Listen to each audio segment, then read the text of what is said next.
Welcome back to the Big Read 2025. Today is Wednesday, May 21st, or is it?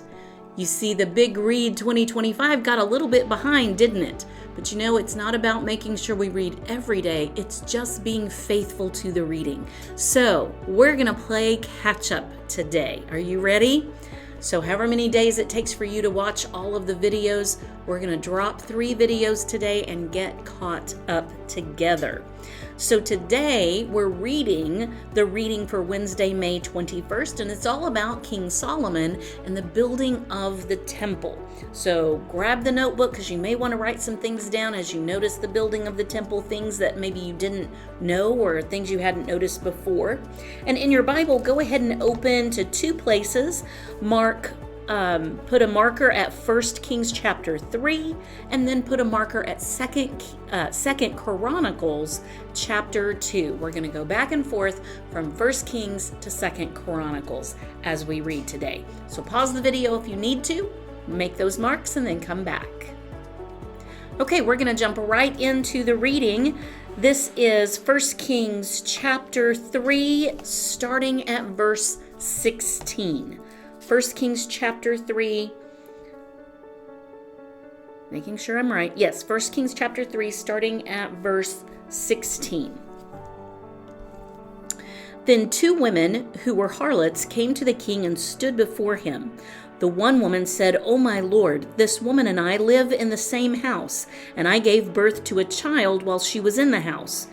It happened on the 3rd day after I gave birth that this woman also gave birth to a child, and we were together. There was no stranger with us in the house, only the 2 of us in the house. This woman's son died in the night because she lay on it. So she arose in the middle of the night and took my son from beside me while your maidservant slept and laid him to her bosom, and laid her dead son in my bosom. When I arose in the morning to nurse my son, behold, he was dead. But when I looked at him carefully in the morning, behold, he was not my son whom I had borne. Then the other woman said, No, for the living one is my son, and the dead one is your son. But the first woman said, No, for the dead one is your son, and the living one is my son. Thus they spoke before the king." Verse 23.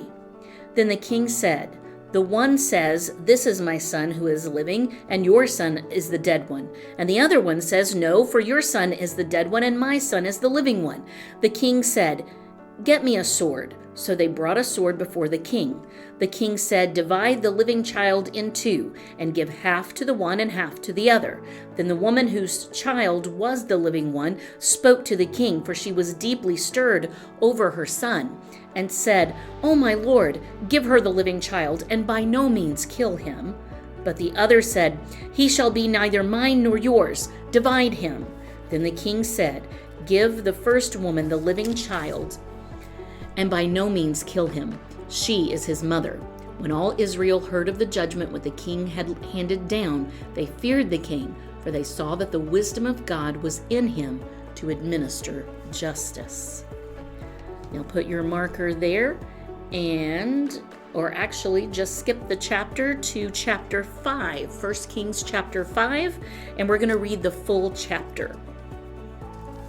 Now Hiram, king of Tyre, sent his servants to Solomon when he heard that they had anointed him king in place of his father, for Hiram had always been a friend of David.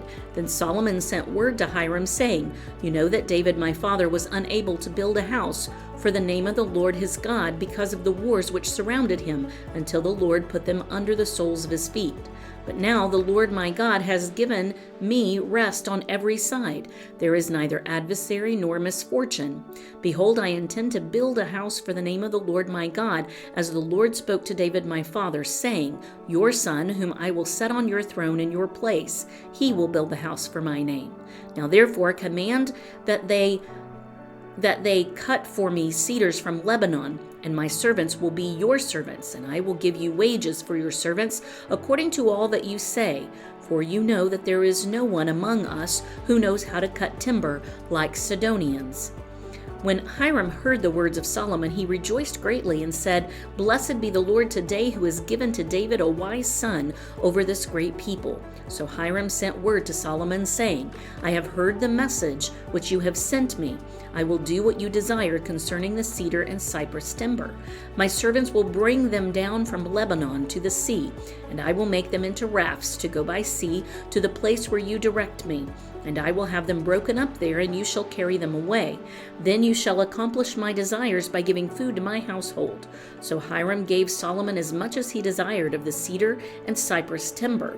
Solomon then gave Hiram 20 cores of wheat as food for his household, and 20 cores of beaten oil. Thus Solomon would give Hiram year by year. The Lord gave wisdom to Solomon just as he promised him, and there was peace between Hiram and Solomon, and the two of them made a covenant. Now King Solomon levied forced laborers from all Israel, and the forced laborers numbered 30,000 men. He sent them to Lebanon, 10,000 a month in relays. They were in Lebanon a month and 2 months at home. And Adoniram was over the forced laborers. Now Solomon had 70,000 transporters and 80,000 hewers of stone in the mountains, besides Solomon's 3,300 chief deputies who were over the project and who ruled over the people who were doing the work. Then the king commanded, and they quarried great stones, costly stones, to lay the foundation of the house with cut stones. So Solomon's builders and Hiram's builders and the Gebalites cut them and prepared the timbers and the stones to build the house. Now that's 2 stories in a row that we hear that the people notice the wisdom of God, the wisdom that Solomon asked for, at work in Solomon's life. Now let's turn our attention, put your marker there and turn your attention to Second Chronicles chapter 2, and we're going to read the first 18 verses. 2 Chronicles chapter 2, verse 1. Now Solomon decided to build a house for the name of the Lord and a royal palace for himself. So Solomon assigned 70,000 men to carry loads and 80,000 men to quarry stone in the mountains and 3,600 to supervise them. Then Solomon sent word to Hiram, the king of Tyre, saying, "As you dealt with David my father and sent him cedars to build him a house to dwell in, so do for me. Behold, I am about to build a house for the name of the Lord my God, dedicating it to him, to burn fragrant incense before him, and to set out the showbread continually, and to offer burnt offerings morning and evening, on Sabbaths and on new moons, and on the appointed feasts of the Lord our God, this being required forever in Israel. The house which I am about to build will be great, for greater is our God than all the gods. But who is able to build a house for him? For the heavens and the highest heavens cannot contain him. So who am I that I should build a house for him, except to burn incense before him? Now send me a skilled man to work in gold, silver, brass, and iron, and in purple, crimson, and violet fabrics, and who knows how to make engravings, to work with the skilled men whom I have in Judah and Jerusalem, whom David my father provided.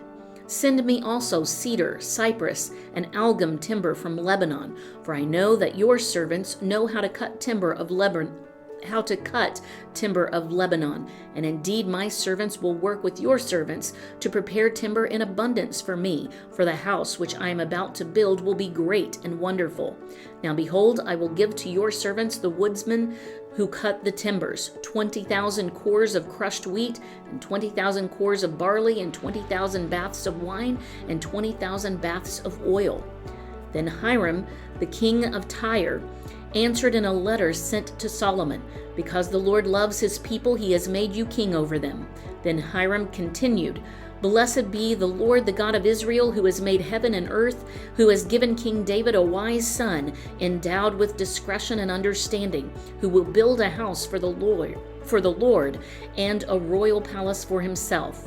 Now I am sending Huram-Abi, a skilled man, endowed with understanding, the son of a Danite woman and a Tyrian father, who knows how to work in gold, silver, bronze, iron, stone, and wood, and in purple, violet, linen and crimson fabrics, and who knows how to make all kinds of engravings and to execute any design which may be assigned to him, to work with your skilled men and with those of my lord David, your father.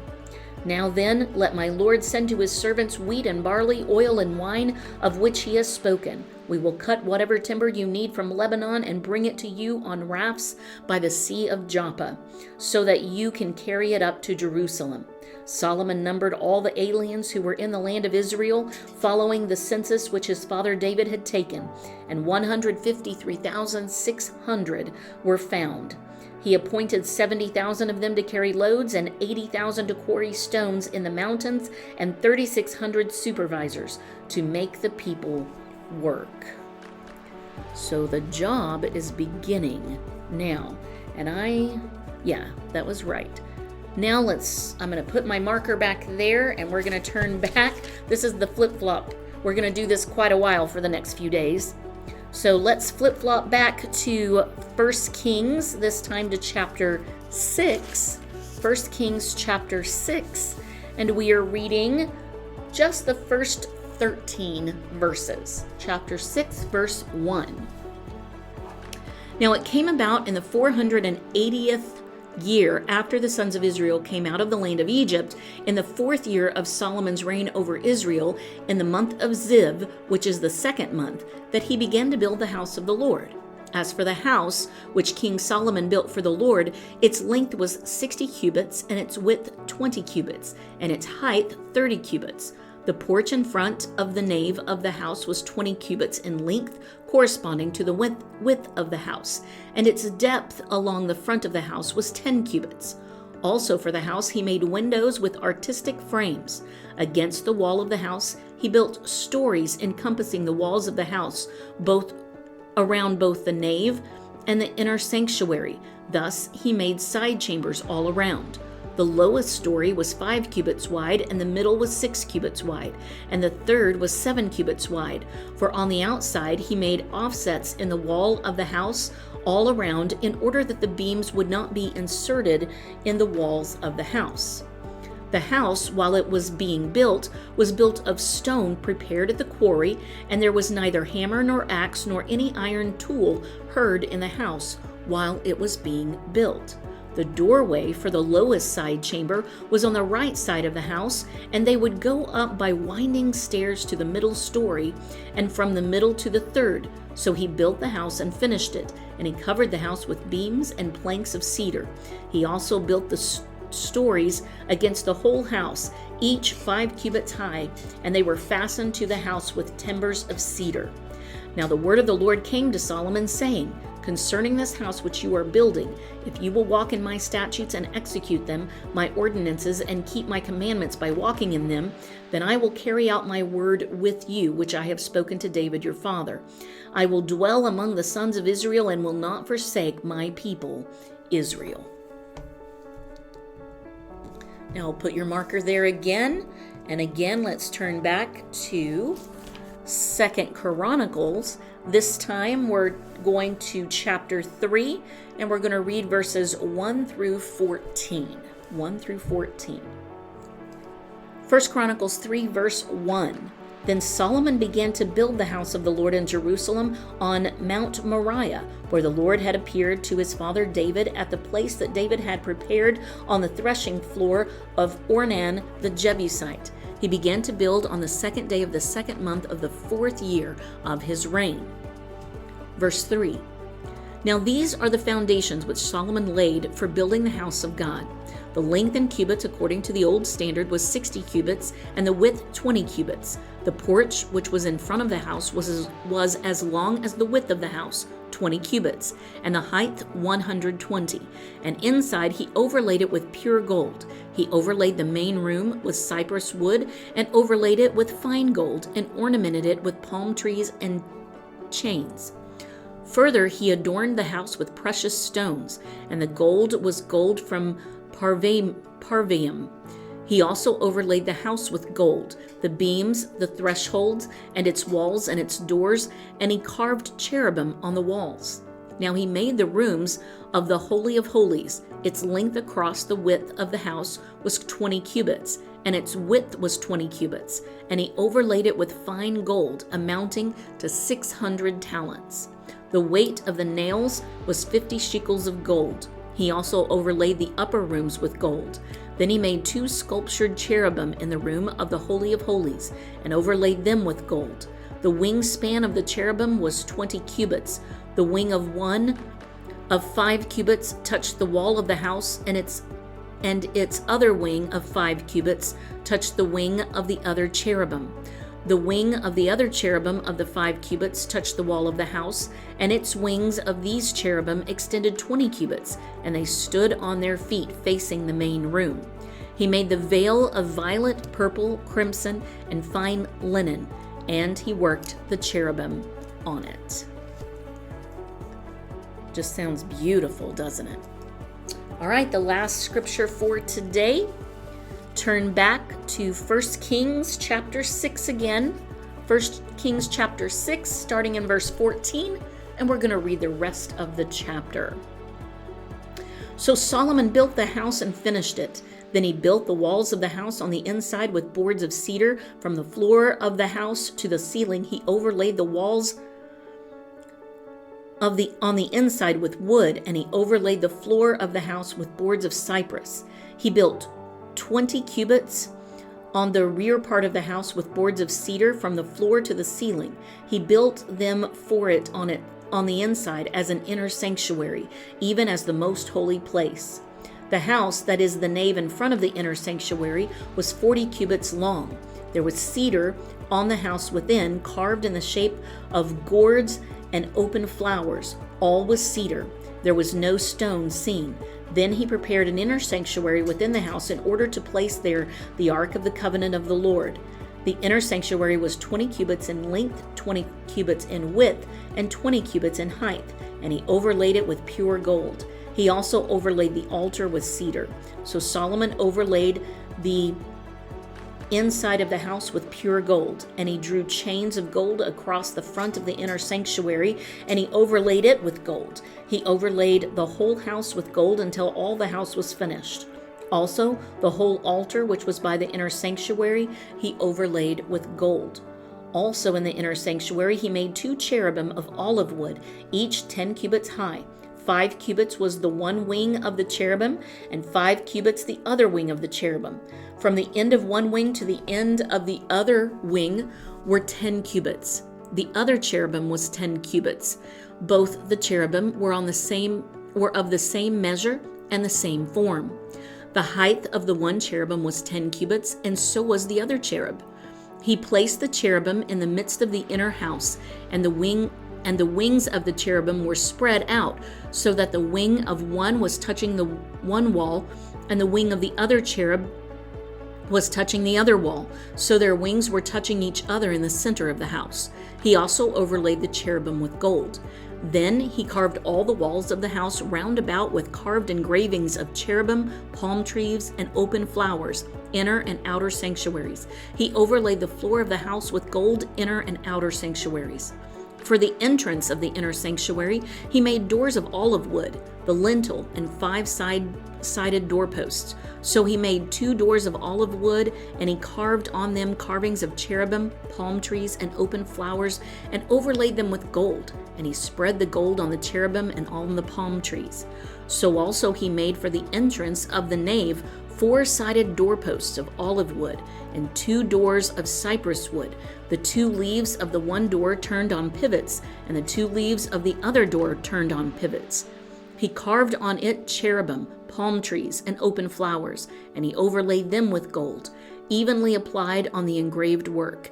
He built the inner court with 3 rows of cut stones and a row of cedar beams. In the 4th year, the foundation of the house of the Lord was laid in the month of Ziv. In the 11th year, in the month of Buel, which is the 8th month, the house was finished throughout all its parts and according to all its plans. So he was 7 years in building it. And that is the story of the building of Solomon's temple. 7 years But when you think about all of the detail work that we just read about, they worked hard for a solid 7 years just to build this house. And that's just the beginning of Solomon's story. Meet me back here tomorrow and we'll continue the big read. I'll see you then.